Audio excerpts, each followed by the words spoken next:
Hello, this is Mike Burek, your host and producer of Krynytsia, The Well, a podcast series about topics of interest to Ukrainians around the world. Today is Friday, February 21st, 2025. Our guest today is Christian Borys, a Canadian journalist and founder of the social enterprise Saint Javelin. This episode is produced for The Ukrainian Weekly, a newspaper published in English for the global Ukrainian community since 1933. Welcome, Christian. How are you? Thank you very much for having me. I'm fantastic after the win yesterday. And thank you for joining us today. To start off with, can we get some information about your educational and professional background?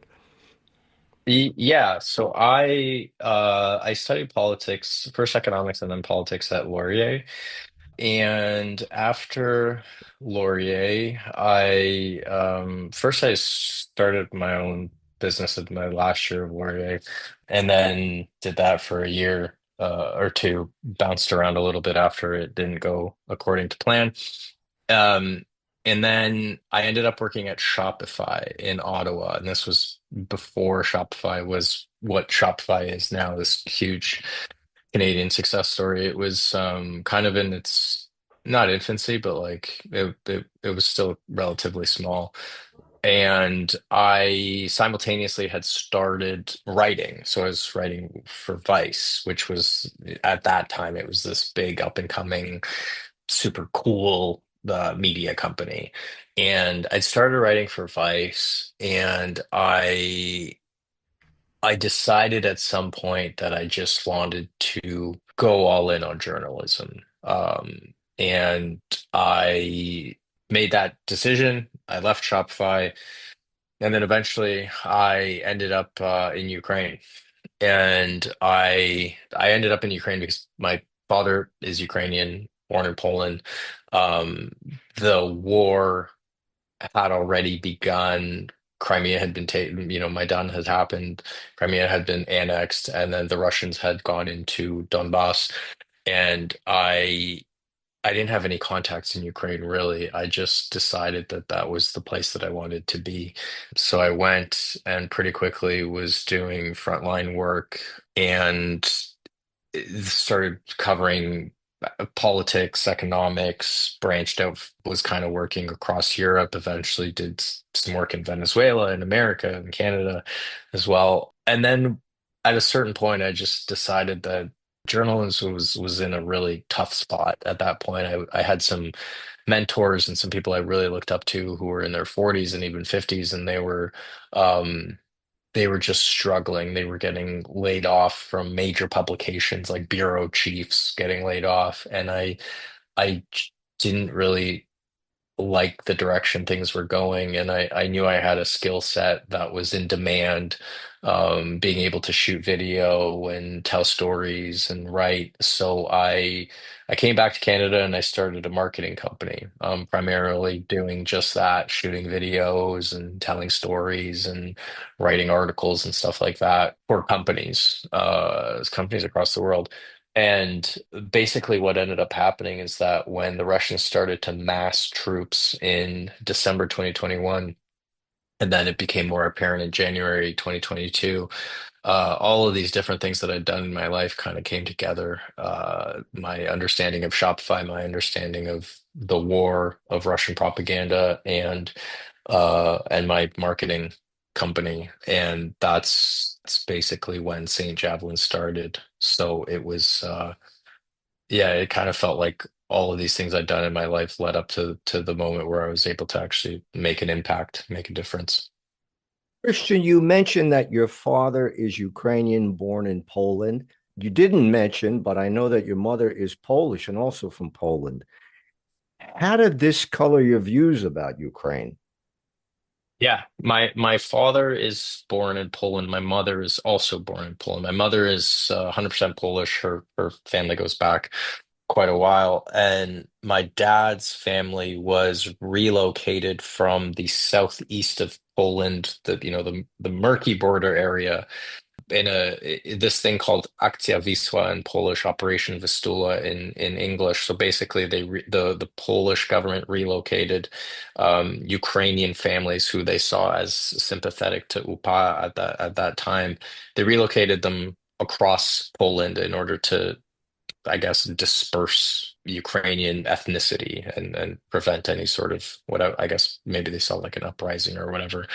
So my father grew up in a part of Poland in the northeast of Poland, and he always told me that as a kid, it was basically forbidden for them to speak Ukrainian. He didn't learn Ukrainian or anything about his roots. He would hear his parents speaking Ukrainian at night, but it was always taboo for the kids because his father wanted to protect him from being ostracized in Poland at that time because there was a lot of anti-Ukrainian sentiment, I guess. And as my father became a teenager, he told me that's when he was inspired to go to a Ukrainian high school on the opposite end of Poland and tried to learn about his roots. So he's the one who really passed it down to me. And it was always very interesting for me because there was this friction in the family, always, since I was a kid of what's your identity? Are you Polish? Are you Ukrainian? Where I'm from in Toronto in the GTA, there's a lot of mixed Polish Ukrainian kids who also same situation. It was kind of like you had to pick a side almost. That's how it felt. And then the one thing that I think I know I saw a huge change when the full-scale invasion happened, and the one thing that was, they say war brings out if somebody's evil, it brings out the worst in them. If somebody's good, it brings out the best in them. What I saw from polls is that they opened their doors to Ukrainians immediately, and millions of people came to Poland from Ukraine, and they were given food and shelter. And that was very heartwarming for me because it felt like a moment where to me it was finally like, okay, you guys see like you're maybe not the same, but you're extremely similar, and you have the same enemy, right? So that was a moment where I was hopeful that that would continue, that momentum between Poles and Ukrainians would continue. Unfortunately, it's been a roller coaster sort of since then with blockades and stuff like that. But that upbringing always colored my perspective on the relationship between Poland and Ukraine. Please describe your social enterprise, Saint Javelin, and why you started it. And what is its main mission? So Saint Javelin was started very much by accident, I would say.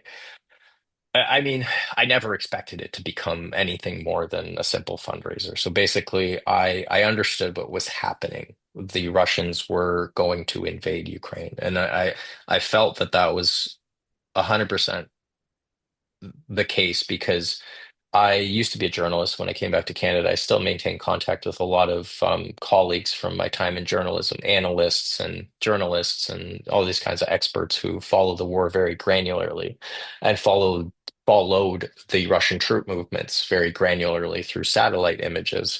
So it became very obvious to people that the Russians were massing troops and massing the types of equipment that you would use only if you were going to actually invade the country. Things like mobile crematoriums and field hospitals. And I remember there was a blood transfusion truck or something like that, something that was very specifically only used if you were actually going to have casualties. And that's when it really became apparent to me that this full-scale invasion was going to happen. So I just wanted to do something, anything that I could. And it was inspired by men and women that I met in Karpaty through an organization called Help Us Help, which is a Canadian charity. So it's operated in Ukraine for 30 years.